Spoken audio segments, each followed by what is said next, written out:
Hello hello hello বন্ধুরা, সবাইকে very very very good morning. আর আজ হচ্ছে সেই স্পেশাল প্রতীক্ষিত একটা দিন, যেই দিনের ভোট এবং ভোটের রেজাল্ট দেখার জন্য সবাই ওয়েট করে আছে যে বাংলার ভোটের রেজাল্টে কে জিতল। হ্যাঁ, অবশ্যই দুটো ফুল তো আছেই, একটা ঘাস ফুল আর একটা পদ্ম ফুল। তো কে জিতলো বাংলার ভোটে প্রত্যেকটা স্টেট অপেক্ষা করে আছে 4 তারিখের জন্য। আর আজকে তো একটা স্পেশাল ডে, ভোট পুজো বলে কথা। হ্যাঁ, হয়তো আমি হার্ডলি হয়তো এবারে 4 নম্বর ভোট সামথিং দেবো, 4 কি 5 নম্বর ভোট। কিন্তু আমার মাদের বাবাদের আমলেও তো ভোট, তারা অনেক অনেক ভোট দিয়েছে। কিন্তু এবারের ভোটটার মধ্যে একটা ধামাকাদার ব্যাপার আছে। কি ধামাকাদার ব্যাপার আছে চলো তোমাদের সাথে শেয়ার করি। সেটা হচ্ছে প্রি ওয়েডিং ফটোশ্যুট। তোমরা দেখেছো, বিয়ের আগে সবাই করে। তারপর হচ্ছে বেবি হওয়ার আগে, মানে সেই প্রেগনেন্সি বেবিদের নিয়ে, মানে মানে পেটু বেবিদের নিয়ে মারা ফটোশ্যুট করে। তারপর বেবি হয়ে যাওয়ার পর বেবিদের কিউট ছবি, সেগুলোও তারা সুন্দর করে ছবি তোলে। কিন্তু ভোটের আগে ভোট ফটো, সেটা কি তোমরা দেখেছো? নিশ্চয়ই খবরে দেখেছো। তো যাই হোক, সেই কারণে এই বছরের ভোটটা একদম ধামাকাদার ভোট। তো চলো, আমিও ভেবেছিলাম যে সবার মতো, যেহেতু ভোট পুজো বলে কথা, একটা নতুন ঝাক্কাস জামা কাপড় পরি। ভাবলাম না, আবার যেহেতু আমাদের এখানে মানে ওয়েদারটা একটু মেঘলা হয়ে গেছে, সাথে আবার ঠিকঠাক বৃষ্টি, আর সাথে একটু মেঘ গর্জন হচ্ছে। ভাবলাম থাক, পুরনো জামা কাপড়ই পরে যায়, আর সাথে একটু হালকা পাতলা সাজুগুজু করে নিয়েছি। তো চলো যাই, ভোট পুজোটা কমপ্লিট করে আসি। আর কাকে দিচ্ছি সেটা তো দুটোর মধ্যে তো একজনকে তো দেবো তো ফুলে, সেটা ঘাস ফুলও কিংবা পদ্ম ফুল। তোমরা কাকে দিচ্ছ অবশ্যই জানি। তো চলো, আর কাকে দিলাম সেটা তো 4 তারিখের রেজাল্টের সব যখন স্ট্রেট জানতে পারবে, তখন আমরাও জানতে পারবো। তো চলো যাওয়া যাক। আর এবছরের ভোটটা কিন্তু ভেবে চিনতে ডিসিশান নিয়ে তারপরেই কিন্তু বোতামটা টিপবে। তো চলো যাওয়া যাক ভোট দিতে। ভোট এই যে ভোট দিয়ে আমি তো অনেকক্ষণ আগেই চলে এসেছি। তো কিসে দিলাম তো ফুলে, সেটা জলপদ্ম না স্থলপদ্ম, মানে পদ্মে নাকি ঘাস ফুলে, পদ্মেতে না ঘাস ফুলে, সেটা তো নিজের পার্সোনাল ম্যাটার, কিন্তু দিয়েছি তো ফুলে। তো এই হচ্ছে আপাতত ব্যাপার। আর এখন প্রায় সন্ধে হয়ে গেছে, যেহেতু কালকে বৃহস্পতিবার, তো যাব হচ্ছে বৃহস্পতিবারে ফুল টুল আনতে। আর যেহেতু ছিল আজকে ভোট, তো আমার ননদেরও ভোট এখানে। আর এই বছরের ভোটটা যে প্রান্তেই থাক না কেন, সবাই তার নিজের গন্তব্যে গিয়ে এই বছরের ভোটটা দেওয়ার চেষ্টা করেছে। তো সেই হিসাবে আমার ননদও এসেছিলো। তো তোমাদেরকে আমার বাবুর অন্নপ্রাশনের গিফট আনবক্সিংয়ের একটা ভিডিও করেছিলাম। তো সেখানে বলেছিলাম যে ননদ একটা গিফট এনেছিল, তো সেটা কিছু সমস্যার কারণে সেটা রিটার্ন নিয়ে গেছে।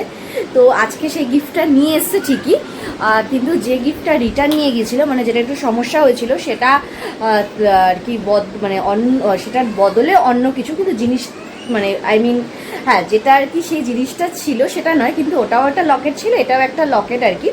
তো চলো দেখাই তোমাদেরকে লকেটটা। এটা হচ্ছে এই যে এরকম একটা ওং লেখা, তোমরা দেখতে পাচ্ছ কি না জানি না, তোমাদের ফ্রন্ট ক্যামেরায় দেখিয়ে দেবো। তো এই যে এরকম, ওটা ছিল আই থিঙ্ক কোনো হনুমানজির লকেট বোধহয়।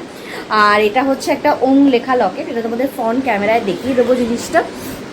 তো এই হচ্ছে পিসির দেওয়া গিফট, মানে অন্নপ্রাশনে দেওয়া গিফট, সুন্দর একটা কিউট ওং লেখা লকেট।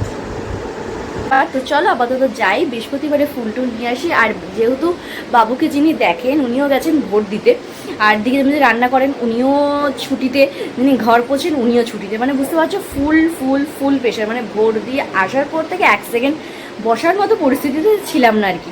তো যাই হোক, তো দাদু যেহেতু রয়েছে, মানে আমার বাপি কদিন আর দোকানে যায়নি, কারণ আমার পক্ষে এত কিছু ম্যানেজ করে মানে অনেক হেডেকের ব্যাপার হয়ে যেত। তো সেই কারণে আর কি বাপি রয়েছে। তো বাপি যতদিন আছে, তার মানে সন্ধ্যেবেলা করে আমাদের বাড়ির পিছনে একটা পার্ক আছে, সেখানে যাওয়া হবে। তো বাবুর তো আনন্দই আনন্দ। তো চলো সেখানে যাই, সাথে বৃহস্পতিবারে ফুল আনতে যাবো আর কি। তো একবারই কাজটা সেরে আসি। আর সাথে তোমাদেরকে একটা কথা বলি,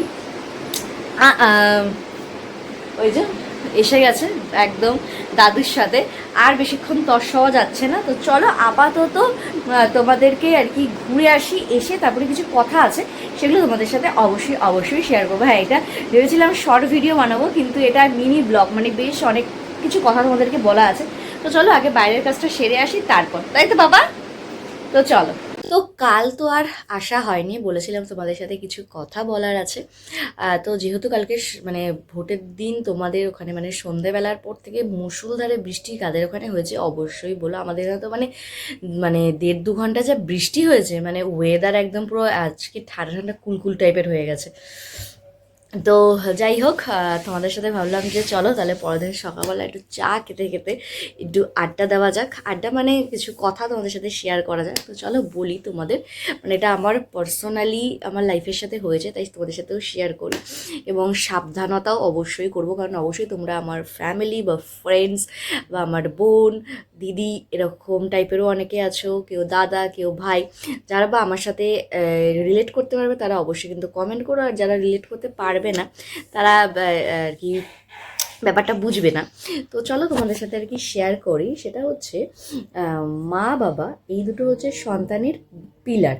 তো এই দুটো যতদিন তোমাদের জীবনে আছে ততদিন তোমাদের ওই সো কল যে আত্মীয় স্বজন যারা হয় আর কি, পিসি মাসি কাকি দিদা ঠাকুমা এক্সেট্রা এক্সেট্রা, যত আত্মীয় স্বজন আছে না মা বাবা বাদে, এই দুটো আত্মীয় স্বজন মানে এই দুটো মানে পিলার ছাড়া আর যারা বাদ বাকি আছে XYZ যারা যারা আছে আর কি জীবনে, মানে ছোটোর থেকে যাদেরকে দেখে শিখেছো বা মা বাবা যাদেরকে বলেছে এটা তোমার পিসি হয়, এটা তোমার মাসি হয়, এটা তোমার কাকি হয়, এটা তোমার জেঠি হয়, এটা তোমার ঠাকুমা হয়, এটা তোমার দিদিমা হয়, এক্সেট্রা এক্সেট্রা এক্সেট্রা।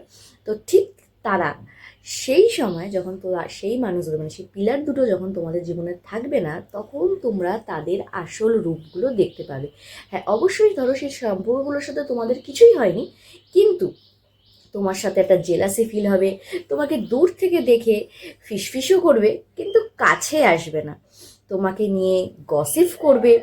হ্যাঁ তখনই তোমার সাথে একদম বাটারের মতো রিলেশন করবে যখন তুমি ওদের কথায় উঠবে, ওদের কথায় বসবে, ওদের অন্যায়গুলোর সাথে হ্যাঁ কে হ্যাঁ নাতে না এগুলো বলবে, তখন তুমি ঠিক। কিন্তু যখন তুমি তাদের সাথে মানে সেই জিনিসগুলো করার থেকে বিরত থাকবে, তখন থেকেই তুমি হয়ে যাবে সেই পিলারগুলো, মানে মা বাবা চলে যাওয়ার পর থেকে সেই আত্মীয় স্বজনগুলি হয়ে যাবে তোমার জীবনের চরম মানে তোমার জীবনে না হলেও তাদের জীবনে তুমি একটা চরম শত্রু। কিন্তু তোমার হাঁটা চলা বলা কলা সব কিছুই তারা ফলো করবে, পিএমপিসিও করবে, কিন্তু কাছে আসবে না। তাই মা বাবা থাকাকালীন মা বাবাকে মানে মন প্রাণ দিয়ে যত্ন করো, ভালোবাসো, কিন্তু ওই আত্মীয় স্বজন মানে সো কল যে আত্মীয় স্বজনগুলো আছে তাদের থেকে দূর দূর দূর বিরত থাকো। কারণ এদের রূপগুলো তোমরা জানতে পারবে তখনই যখন এই পিলারগুলো তোমাদের জীবন থেকে চলে যাবে। তখন ভাবে যে পুরো দুনিয়াতে তুমি ছাড়া আর কেউ, মানে তোমার মা বাবা তো আপন, আর তারা চলে যাওয়ার পর এই দুনিয়াতে সো কল আত্মীয় স্বজন জাস্ট ফর কেউ নেই। সকল আত্মীয় স্বজনগুলো কিন্তু কেউ না, নাথিং, কেউ না। শুধুমাত্র তোমার পিএমপিসি করবে, তোমাকে নিয়ে সলা পরামর্শ করবে, তুমি কি করছো না করছো তোমার নামে ফিস করবে, সবই করবে, কিন্তু কাছে আসবে না। কারণ তোমাকে দেখে তাদের এখন হয়ে গেছে অনেক অনেক অনেক সমস্যা। কিন্তু কি সমস্যা তার উত্তর তার সমাধান কোনোটাই কিন্তু তুমি জানো না। হয়তো দুদিন আগে তোমাদের সাথে সেই মানুষগুলোর সম্পর্ক দুর্দান্ত ছিল, কিন্তু তোমার মা বাবা চোখ বন্ধ করার পর হুট করে এমন একটা পরিবেশ তৈরি হয়ে যাবে, তুমি নিজেও অবাক হয়ে যাবে যে আমি কি কিছু অন্যায় করেছি না আমি কিছু ভুল করেছি, এরকম কেন হলো। কিন্তু তুমি কিন্তু কিছুই জানো না, কিছুই বোঝো না, কিন্তু ওই সকল আত্মীয় স্বজনগুলো তোমাকে 10 হাত দূরে সরিয়ে দেবে যদি দায়িত্ব নিতে হয় বা এক্সেট্রা এক্সেট্রা কিছু তো হবে। তো এটা আমার সাথে ঘটে যাওয়া একটা ঘটনা, তাই তোমাদের সাথে শেয়ার করলাম। মা বাবা আর সাথে ভগবান। হ্যাঁ আমাদের সাথে যখন অনেক খারাপ হয় তখন আমরা অনেক ভগবানকে খারাপ কথা বলি, অনেক উল্টোপাল্টা কথা বলি, কিন্তু ওই ভগবান আর মা বাবা এগুলো লাইফে ভেরি ভেরি ইম্পর্টেন্ট। আর সকল আত্মীয় স্বজন যারা আছে তাদের সাথে দূরহস্তই হাই হ্যালো, বেশি ঘনিষ্ঠ হতে যেও না। কেন ঘনিষ্ঠ হলেই তারা কখন তোমার পিঠে ছুরি মেরে দেবে তুমি সেটা নিজেও জানতে পারবে না, এবং এর উত্তর তুমি নিজেই জানবে না যে তোমার দোষ বা তুমি কী দোষ করেছো, কেন করেছো যে তারা তোমাদের সাথে এই রকম বিহেভ কেন করছে, এর উত্তর তুমি জানবে না। মানে মাথা খুঁটিয়ে মাথা ছিঁড়েও এর উত্তর বার করতে পারবে না, এবং এর জন্য মনে কোনো দুঃখ রাখবে না। সেই দুঃখগুলো, সেই কষ্টগুলো প্রভুকে জানাবে। দেখবে সে কোথাও না কোথাও, কোথাও না কোথাও সুন্দর একটা রাস্তা খুলে রাখবে। তার চরণের মানে মানে তার চরণকে ভাবো, ভগবানের চরণে নিজেকে নিবেদন করে দাও। দেখবে তার মতো সুখ, তার মতো তৃপ্তি কিছুই নেই। মানে সেটা তোমরা যাকেই ভালোবাসো, আমার যেমন আমার গুরুদেব আছে রামনারায়ণ, যোগু আছে, পরমা আছে, তো গোপু আছে, তো এদের সবার চরণে নিজেকে সঁপে দাও। তোমরা যাকে যাকে ভালোবাসো তাদের চরণে নিজেকে সঁপে দাও, তাহলে দেখবে জীবনে অনেক অনেক অনেক ভালো থাকবে আর কি।